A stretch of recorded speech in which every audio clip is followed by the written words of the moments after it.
అధిక మాసం special offer, less expense more savings. Mukunda జ్యువెలరీలో గ్రాండ్ డీల్. మధ్యప్రాచ్యంలో రోజురోజుకు పెరుగుతున్న రాజకీయ, సైనిక ఉద్రిక్తతల ప్రభావం ప్రపంచవ్యాప్తంగా చమురు మార్కెట్లపై తీవ్రంగా పడుతోంది. ఈ అంతర్జాతీయ పరిణామాల నేపథ్యంలో మన దేశంలో కూడా పెట్రోల్, డీజిల్ ధరల అంశం గత కొంతకాలంగా ప్రజల్లో తీవ్ర చర్చనీయాంశమవుతోంది. గత కొన్ని రోజులుగా దేశంలోని చమురు కంపెనీలు ధరలను పెంచుతూనే ఉన్నాయి. ఇప్పటి వరకు దాదాపు 7.5 మేర రూపాయలు పెంచాయి. ఈ ధరల పెంపు ప్రభావం దేశంలోని వివిధ నగరాల్లో స్పష్టంగా కనిపిస్తోంది.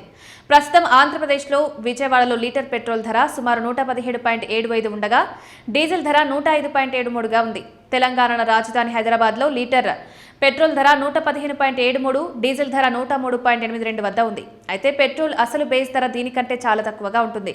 ముడి చమురు కొనుగోలు, శుద్ధి, ఇతర ప్రాథమిక ఖర్చులు కలిపిన తర్వాతే బేస్ ధర నిర్ణయిస్తారు. ఇలాంటి పరిస్థితుల్లో అసలు ప్రభుత్వం విదేశాల నుండి 1 లీటర్ పెట్రోల్ను ఎంతకు కొనుగోలు చేస్తోంది?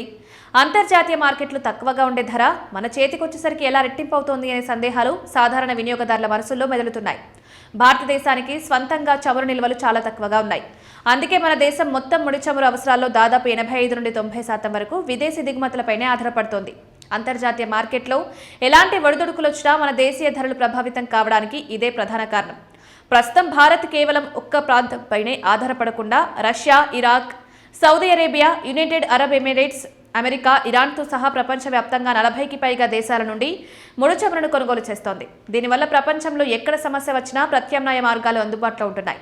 ఈ వ్యూహం కారణంగానే దేశానికి చమురు సరఫరాలో ఎలాంటి ఇబ్బందులు లేవని కేంద్ర పెట్రోలియం శాఖ మంత్రి హర్దీప్ సింగ్ పూరి కూడా ఇటీవల ఒక ప్రకటనలో స్పష్టం చేశారు. విదేశాల నుండి దిగుమతి చేసుకునే ముడి చమురును మనం నేరుగా వాహనాల్లో ఇంధనంగా ఉపయోగించలేం. అది చిక్కటి నల్లటి ద్రవ రూపంలో ఉంటుంది. కాబట్టి ఈ ముడి చమురును ఓడరేవుల నుండి నేరుగా చమురు శుద్ధి కర్మాగారాలకు తరలిస్తారు. అక్కడ పెద్ద ఎత్తున జరిగే రసాయన శుద్ధి ప్రక్రియ ద్వారా పెట్రోల్, డీజిల్, వంట గ్యాస్, విమాన ఇంధనం వంటి విభిన్న పెట్రోలియం ఉత్పత్తులను వేరు చేస్తారు. ఈ శుద్ధి ప్రక్రియకు అయ్యే ఖర్చు, ఆ తర్వాత దేశంలోని వివిధ ప్రాంతాలకు ఇంధనాన్ని చేరవేసే రవాణా ఖర్చులు, పెట్రోల్ బంక్ నిర్వహణలకు ఇచ్చే డీలర్ కమిషన్ వంటివన్నీ తోడవడంతో ప్రాథమిక దశలోనే లీటర్ ధర క్రమంగా పెరుగుతూ వస్తోంది. దేశ రాజధాని ఢిల్లీలోని గణాంకాలను పరిశీలిస్తే పెట్రోల్ అసలు ధర ఎంత ఉంటుందో ఒక స్పష్టమైన అవగాహన వస్తుంది. అన్ని రకాల ప్రాథమిక ఖర్చులను పరిగణలోకి తీసుకున్న తర్వాత 1 లీటర్ పెట్రోల్ బేస్ ధర సుమారుగా 52.84గా ఉంది. ఈ బేస్ ధరలోనే అంతర్జాతీయ మార్కెట్ నుండి ముడి చమురును కొనుగోలు చేసిన ఖర్చు, దానిని రిఫైనరీలో శుద్ధి చేసిన ఛార్జీలు, ఇతర ప్రారంభ నిర్వహణ వ్యయాలు కలిసి ఉంటాయి. ఈ బేస్ ధరకు అదనంగా కంపెనీలు డీలర్లకు ఇచ్చే కమిషన్లు, పంపిణీ ఛార్జీలను కలుపుతాయి. ఢిల్లీలో ప్రస్తుతం డీలర్ కమిషన్ లీటర్కు సుమారు 4.39గా ఉంది. ఇక్కడి వరకు అంతా సాఫీగానే సాగినా దీని తర్వాతే అసలైన పనుల భారం మొదలవుతుంది. పెట్రోల్ బంకులో లీటర్ ధర 100 దాటడానికి ప్రధాన కారణం కేంద్ర రాష్ట్ర ప్రభుత్వాలు విధించే భారీ పనులే. కేంద్ర ప్రభుత్వం లీటర్పై స్థిరంగా ఎక్సైజ్ సుంకం విధిస్తుంది. మరోవైపు రాష్ట్ర ప్రభుత్వాలు తమ పరిధిలో వ్యాట్ లేదా ప్రత్యేక సెస్లను విధిస్తాయి. ఉదాహరణకు ఢిల్లీలో కేంద్ర ప్రభుత్వం 1 లీటర్ పెట్రోల్పై ఎక్సైజ్ సుంకంగా 21.90 రూపాయలు వసూలు చేస్తుండగా ఢిల్లీ రాష్ట్ర ప్రభుత్వానికి వ్యాట్ రూపంలో లీటర్కు సుమారు 15.4 ఆదాయం వస్తుంది. ఈ విధంగా బేస్ ధర, డీలర్ కమిషన్, కేంద్ర ఎక్సైజ్ సుంకం, రాష్ట్ర వ్యాట్ పన్నులు వీటన్నింటినీ ఒకదానితో ఒకటి కలిపిన తర్వాతే వినియోగదారుడు బంకుల్లో చెల్లించే తుది చిల్లర ధర ఖరారవుతుంది. ఈ గణాంకాలను బట్టి చూస్తే పెట్రోల్ అమ్మకాలనేవి కేంద్ర రాష్ట్ర ప్రభుత్వాలు రెండింటికి కామధేనువులా మారి భారీగా ఆదాయాన్ని సమకూరుస్తున్నాయని స్పష్టమవుతోంది. కేంద్ర ప్రభుత్వం ప్రధానంగా దేశవ్యాప్తంగా వసూలు చేసే ఎక్సైజ్ సుంకం, వివిధ రోడ్ మౌలిక వస్తువుల సెస్ల ద్వారా భారీగా ఖజానాను నింపుకుంటుంది.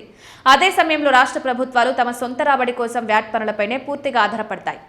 భారతదేశంలో కేంద్ర రాష్ట్ర ప్రభుత్వాల వార్షిక బడ్జెట్ను నడిపించడంలో పెట్రోలియం ఉత్పత్తులదే సింహభాగం. ప్రభుత్వాలకున్న అతిపెద్ద రాబడి వనరుల్లో ఇది ప్రధానమైంది. ఇందుకు నిదర్శనంగా 2023-24 ఆర్థిక సంవత్సరపు లెక్కలను పరిశీలిస్తే పెట్రోలియం రంగం నుండి ప్రభుత్వాలకు వచ్చిన మొత్తం పన్ను వసూలు అక్షరాల 7.5 కోట్లకు పైగా ఉన్నాయి. భారీ ఆదాయంలో కేంద్ర ప్రభుత్వం ఎక్సైజ్ సుంకం, ఇతర ప్రత్యేక పనుల ద్వారా సుమారు 2.7 నుండి 3 లక్షల కోట్ల వరకు ఆర్జించింది. అదే సమయంలో దేశంలోని వివిధ ప్రభుత్వాలు తమ సొంత వ్యాట్ వసూల ద్వారా ఏకంగా 3 లక్షల కోట్లకు పైగా ఆదాయాన్ని సాధించాయి.